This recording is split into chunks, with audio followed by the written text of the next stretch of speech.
ऋग्वेद के विषय में निम्नलिखित 3 कथनों का विचार कीजिए और सही उत्तर चयन करें। ऋग्वेद में 10 श्रुति है। सबसे पुराना वेद ऋग्वेद। ऋग्वेद की रचना वैदिक संस्कृत में हुई है। ऋग्वेद में 128 श्रुति, 10 मंडल तथा 10,580 ऋचाएँ है। ऋग्वेद के तीसरे मंडल में गायत्री मंत्र और 9वें मंडल में सोम देवता तथा 10वें मंडल में 4 वर्णों में उल्लेख है। ऋग्वेद की रचनाओं को पढ़ने में ऋषि को हुत्र कहा जाता है। गांधी जी ने कौन सा गोलमेज सम्मेलन में भाग लिया था? द्वितीय गोलमेज सम्मेलन 7 दिसंबर 1931, 1 दिसंबर 1931, 7 सितंबर 1931, 1 दिसंबर 1931 का आयोजित किया गया था। गांधी जी ने भारतीय राष्ट्रीय कांग्रेस का प्रतिनिधित्व किया और सरोजिनी नायडू के द्वारा गोलमेज सम्मेलन में भारतीय महिलाओं का प्रतिनिधित्व किया। द्वितीय गोलमेज सम्मेलन के समय रेफ्यूज मैकडोनाल्ड ब्रिटेन के प्रधानमंत्री जो भारत का वायसरॉय वेलिंगटन था। इस गोलमेज सम्मेलन में गांधी जी ने राजपूताना नामक जहाज में महादेव देसाई, मदन मोहन मालवीय, देवदास गांधी, घनश्याम दास बिरला एवं मीराबेन भी थी।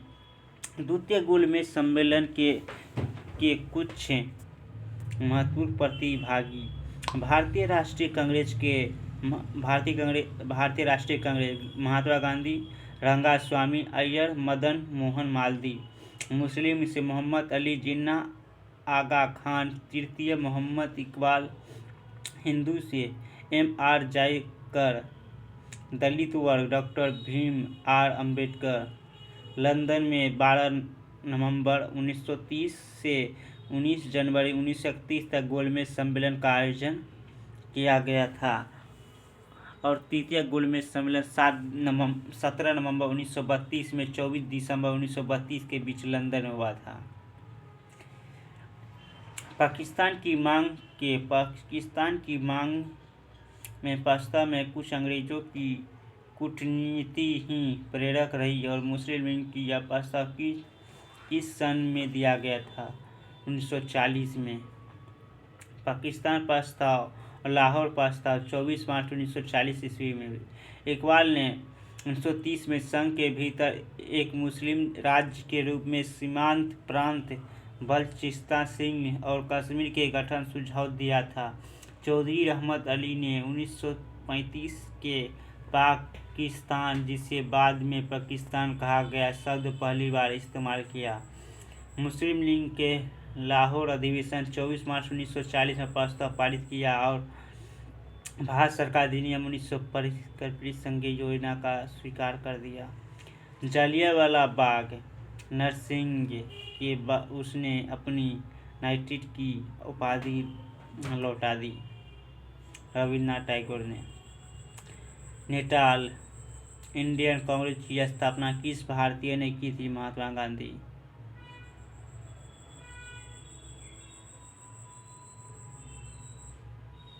नटाल भारतीय कांग्रेस की स्थापना 1894 में महात्मा गांधी ने दक्षिण अफ्रीका में की थी। गांधी का पहला जेल कार्यालय 1908 में दक्षिण अफ्रीका के जोफ्रिक्सन जेल में हुआ, जो 1906 में गांधी जी ने दक्षिण अफ्रीका में ट्रांसवाल में ईसाई अध्यादेश के अपना पहला सविनय आंदोलन किया और निम्नलिखित मदों में से कौन सी मध्य केलिको के नाम से जानी गई, जिसे पुर्तगाल भारत से यूरोप के ले गए थे?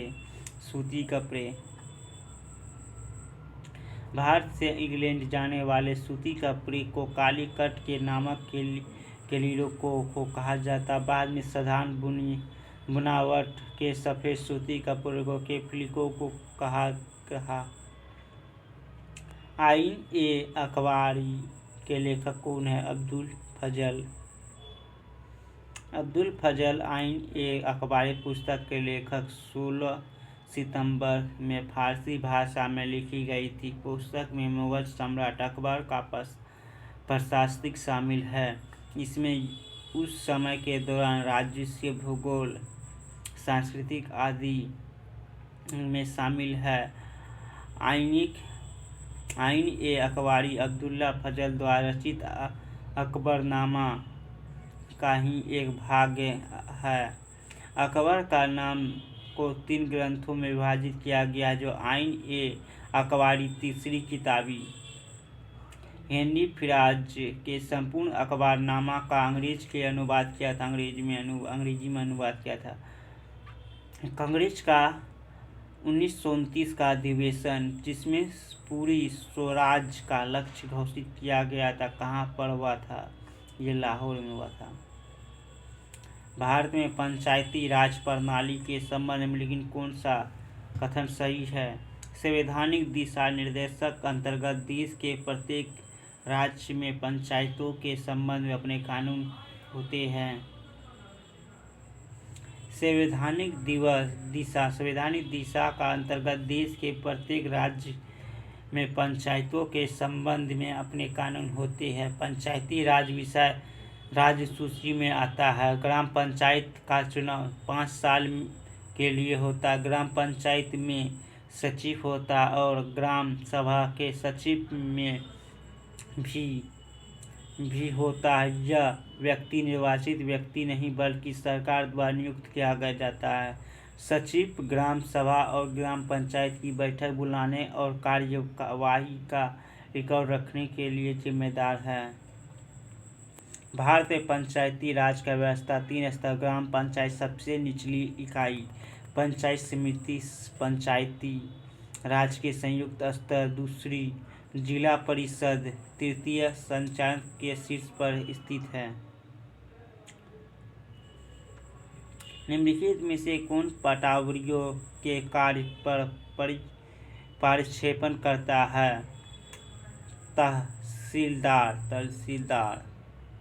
एक तहसीलदार राजस्व निरीक्षण के साथ एक कर अधिकारी होता है, जो एक तहसीलदार को संबंधित तहसील के कार्यकारी मजिस्ट्रेट के रूप में भी जाना जाता है। ये भू स्वराज के संबंध में तहसील से कर प्राप्त करने की प्रभारी होते हैं। उन्हें विवाद सुनना पड़ता है। भूमि विवाद की सुनवाई तहसीलदार कार्यवाही में होती है। वे पटवारियों के काम की निगरानी करते हैं और यह सुनिश्चित करते हैं कि भू अभिलेख ठीक से रहे और या नहीं। भू स्वराज एकमात्र काया है और नहीं। धन्यवाद।